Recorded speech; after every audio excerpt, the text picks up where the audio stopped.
ثانی انٹرنیشنل حج عمرہ tours and travels حج عمرہ جانے کے خواہش مند حضرات اسکرین پر دیے گئے نمبرز پر کال کریں۔ دو چیزوں پہ آپ لوگ کام کر لیں، آپ کو دنیا کی کوئی طاقت اگر مجبور کر دے یا دنیا کی کوئی طاقت آپ کو جھکا دے تو میں روز محشر میرا دامن پکڑ لوں گا۔ دو کام کیا ہے؟ پہلے نمبر پہ ہے اپنے گھروں کا حجاب درست کریں۔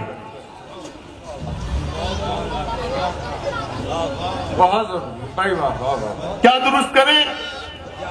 ابھی حضرت فرما رہے تھے، حضور پاک صلی اللہ علیہ وسلم نے ارشاد فرمایا جنت ماں کے قدموں کے نیچے ہے۔ میں اگر قریب نہ ہوتا تو میں کہتا حضرت اس کی تشریف فرما دیجئے گا، کن ماں کے قدموں کے نیچے جنت ہے؟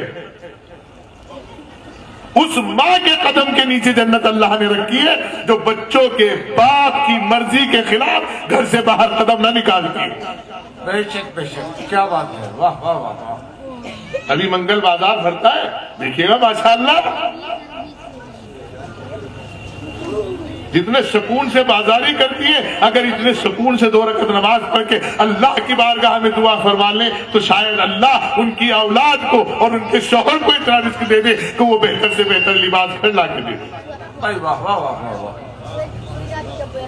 کیونکہ یہ واقعہ ملتا ہے۔ حضرت بی بی پاک فاطمہ سلام اللہ علیہا رضوان اللہ تعالی علیہا نے اپنے بابا پیارے نبی کی دعوت کی۔ ایک روز حضرت فضہ نے فرمایا کل کی دعوت نبی پاک کی ہمارے یہاں کا انتظام کیسے؟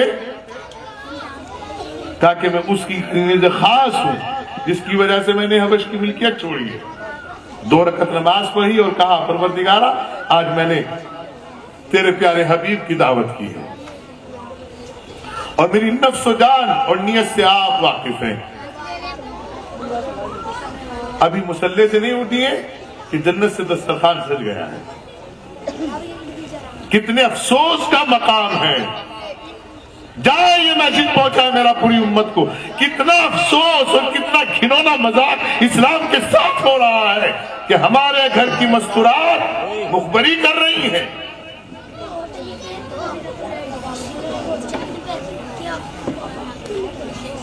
ہمارے گھر کے لوگ مخبری کر رہے ہیں۔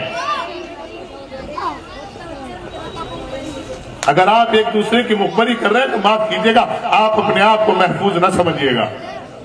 میری بات آپ کو اچھی لگے تو بھی اور اچھی نہ لگے تو بھی۔ بالکل۔ اگر آپ کو اپنی حفاظت چاہتے ہو، اگر اپنی سیکورٹی چاہتے ہو، اگر اپنے آپ کو محفوظ رکھنا چاہتے ہو تو ان بیماریوں سے بچ جاؤ۔ کیا بات ہے۔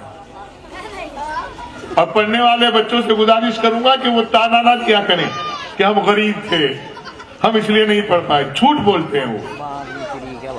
پڑھنے والا بچہ جو 5ویں کلاس کر چکا ہے، جس کو گورنمنٹ پورا افورڈ کر رہی ہے، اور اگر کوئی طالب علم ایسا ہو امت مسلمہ میں جو پڑھنا چاہتا ہو، inter, B A, B B A, B C A, B S C, اس کے لیے میں بیٹھا ہوا ہوں۔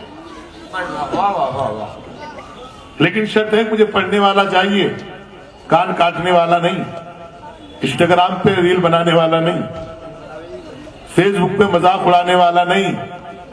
ارے جو دشمنان دین کا کام تھا وہ آپ بڑی آسانی سے کرتے ہو۔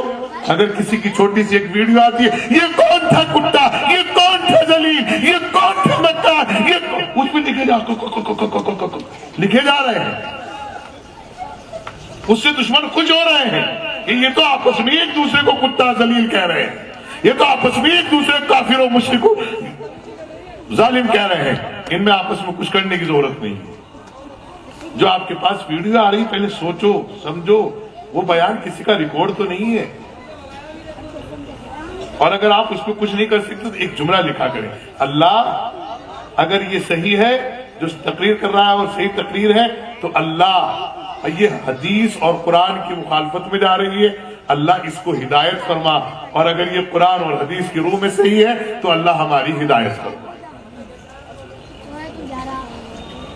ایک ویڈیو آتی ہے اسے سب ایک دوسرے کے بعد وائرل کر دیتے ہیں۔ اندازہ لگائیے جب ایک آپ کو چھوٹی سی ریل بنانے پہ ایک چھوٹا سا گولڈ میڈل ملتا ہے، وہ اسٹیل کا بٹن ہوتا ہے، اس پہ کلر ہوتا ہے گولڈ، تو آپ باقاعدہ فوٹو دکھاتے ہو مجھے یہ مل گیا، مجھے یہ مل گیا، تو جس کا میسج ہی یہ ہو روزانہ بچیں، احتیاط برتیں. جہاں قرآن یہ کہہ رہا، دیکھیں ہماری بے حجابی کا عالم کیا ہے حضرت، ہماری بے حجابی کا عالم آج یہ عالم ہے ہماری بے حجابی کا، کہ ہمارے بچوں کی جب شادیاں ہو جاتی ہیں تو وہ مسوری، دلی، آگرہ، کشمیر، جموں جاتے ہیں اور اپنی وائف کا چہرہ کھلوا کے ایک ترچھا ہو کے وہ فوٹو لیتے ہیں. ایسی تو لیتے ہیں سیلفی، ارے بھئی ایسی لیتے ہیں کیا، ایسی لیتے ہیں. انہیں یہ دکھائی نہیں دے گا ایک زندہ عذاب آ رہا ہے چہرے پہ، منہ کا پھر جانا ہی تو عذاب ہے. ترچھا منہ پہ لیتے اور پھر معلوم ہے کیا کہتے ہیں، my wife is my life, میری وائف میری لائف. وہ بھی کہتی ہے بے غیرت میں جانتی ہوں تو میرا کتنا دن کی لائف سمجھ رہا ہے مجھے. تو نے ماں کو لائف نہیں سمجھا، تو نے قرآن کو لائف نہیں سمجھا، تو نے مسجد کو لائف نہیں سمجھا، تو نے علماء کو لائف نہیں سمجھا، تو نے تہذیب کو لائف نہیں سمجھا، تو نے تمدن کو لائف نہیں سمجھا، تو نے ایجوکیشن کو، شکشا کو، تعلیم کو لائف نہیں سمجھا. تو مجھے جب تک ہی لائف سمجھ رہا ہے جب تک تجھے لطف آ رہا ہے. جب تیرا لطف ختم ہو جائے گا تو ہی مجھے گالیاں دے گا، کبھی چمٹا مارے گا، کبھی پھکنی مارے گا، کبھی گھر سے باہر نکالے گا. اور باقاعدہ لوگ مرد بن جاتے ہیں اپنی بیوی کو مار کے، ارے میں نے اپنی بیوی کو مار دیا. ارے بدبخت، تجھ سے بڑا دنیا میں کوئی کمزور ہو ہی نہیں سکتا. اس لیے کہ کمزور کے لیے اسلام کہتا ہے کبھی کمزور کو مت ستانا، کیونکہ جس کے ساتھ کوئی نہیں ہوتا اس کے ساتھ خدا ہوتا. اور عورت صنف نازک ہے. حضرت علی علیہ السلام، حضرت علی کرم اللہ وجہ فرماتے ہیں عورت آپ کے لیے ایک پھول کی طرح ہے. ہماری بیٹیاں تھانوں میں جا رہی، ابھی 8 دن شادی کو نہیں ہوا تھا، عدالت میں کھڑی ہے. کہاں چلی گئی ہماری قضاوت، کہاں چلے گئے ہمارے علماء؟ کیا یہ گونگے ہو گئے، بہرے ہو گئے، ان کے پاس علم ختم ہو گیا؟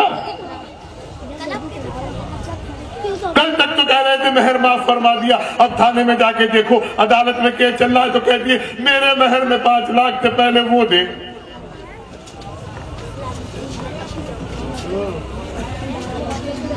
کیا وجہ ہے کہ 40 30 28 32 سال میں ہماری بیٹیاں رخصت ہوتی ہیں؟ کیونکہ ہم سب سے پہلے تو اپنے مطابق لڑکا دیکھتے ہیں.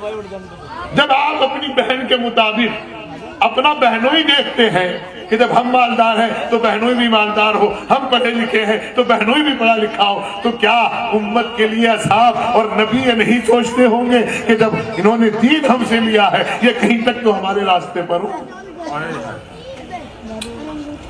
نہیں ہے. معاف کیجیے گا، میری باتیں اگر بری لگ رہی ہیں تو میں خدا کا شکر ادا کروں گا، اور اچھی لگ رہی ہے تو کوشش کروں گا کہ بری لگے. اس لیے کہ اچھائی قدم 2 قدم تک جاتی ہے اور برائی 100 قدم تک جاتی ہے. میں چاہتا ہوں کہ 100 دن تک آپ کے ذہن میں میری تقریر ورد کرتی رہے تاکہ آپ بلاؤں سے بچے رہیں. سمجھیں، اپنے علماء کا احترام کریں. آپ نے 8ویں کر لیے، آپ نے انٹر کر لیا ہے، آپ نے ہائی اسکول کر لیا ہے، آپ گریجویشن کر لیے. اب آپ کی ذمہ داری ہے کہ آپ ہائی اسکول کے بچوں کو 10 بچوں کو روزانہ 1 گھنٹہ بٹھا کے پڑھاؤ. آپ کا ایکسپیرینس بڑھے گا اور باقاعدہ امت کے بچے تعلیم یافتہ ہو جائیں گے. بتائیے آپ غریب ہیں کہ امیر ہیں؟ اب آپ تعلیم دے رہے ہو، امیر ہو گئے ہو. اب آپ شجر لگا رہے ہو سائیدار. دنیا ختم ہو جائے گی، آپ کی سائیداری ختم نہیں ہوگی. بس ختم ہو گئی بات. میری آپ سے گزارش ہے، التماس ہے، یہ وقت امت کے فرقے بازی میں نہ جائیے گا. میں اس کی ایک چھوٹی سی مثال دے دوں تاکہ بات تمام کر دوں. ایک تسبیح کے اندر کتنے دانے ہوتے ہیں؟ 100. ماشاءاللہ، یاد ہے نا کتنے ہوتے ہیں؟ ماشاءاللہ. آواز پیچھے سے نہیں آئی. امت میں کتنے فرقے ہیں؟ 72 73. اور تسبیح میں کتنے دانے ہیں؟ تو کم ہے فرقے کے زیادہ ہے تسبیح سے؟ کم ہے. لیکن 100 کے 100 دانے ایک ہی ڈوری سے بندھے ہوئے ہیں. 100